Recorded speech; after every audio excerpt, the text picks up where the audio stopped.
যারা সারা জীবন শহরে বাস করেছে তারা শীতকালে গ্রামের সন্ধ্যা নামতে দেখলে অবাক হয়ে যায়।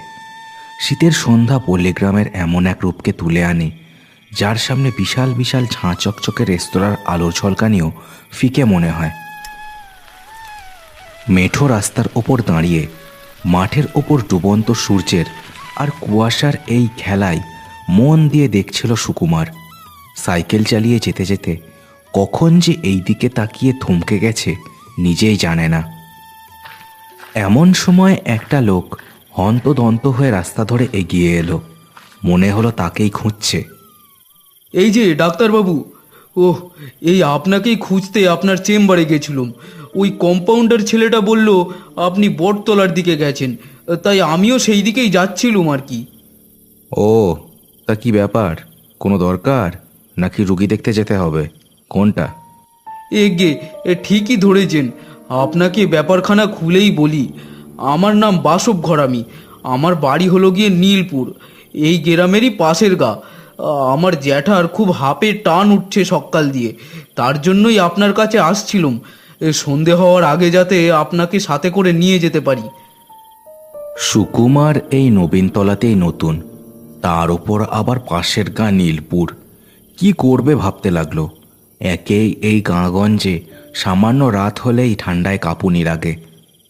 কি হলো ডাক্তারবাবু, এত ভাবতেছেন কেন? আমার সাথে এখনই চলেন। আধার বেশি গাঢ় হলে সমস্যা হবে। আর আপনি জ্যাঠাকে দেখে না হয় আমার বাড়ি থেকেই যাবেন। না মশাই, এখনই তো যেতে পারবো না। এখন আমায় বৈকুণ্ঠবাবুর বাড়ি যেতে হবে। আপনি ঠিকানা আর রাস্তা বাতলে দিয়ে যান, আমি ঘন্টা দুয়েক পরেই রওনা দেব। লোকটা এ কথায় যেন কেমন ভয় পেল। নামতে থাকা আঁধারের দিকে তাকিয়ে ভয়ে ভয়ে বলল, রাতে যাবেন নাকি? ইয়ে না মানে, আমাদের নীলপুরে রাতের বেলা আবার একটা সমস্যা আছে। আপনার কিছু হয়ে গেলি যে। আরে দূর মশাই, আপনারা গাঁগঞ্জের লোকেরা না বড্ড ভীতু। শুনুন, আমি এই গ্রামে এসে জনসেবা করার জন্য ডাক্তারি করছি ঠিকই, আদতে কিন্তু খাস কলকাতার ছেলে। ভূত প্রেত ওসব তো মানিই না, আর মানবও না। যাকগে, আপনি বললে বলুন, নইলে আমি গেলাম। লোকটা এ কথায় খপ করে সুকুমারের সাইকেলের হাতল চেপে ধরল। তার মুখে আরও ভয়ের ছাপ।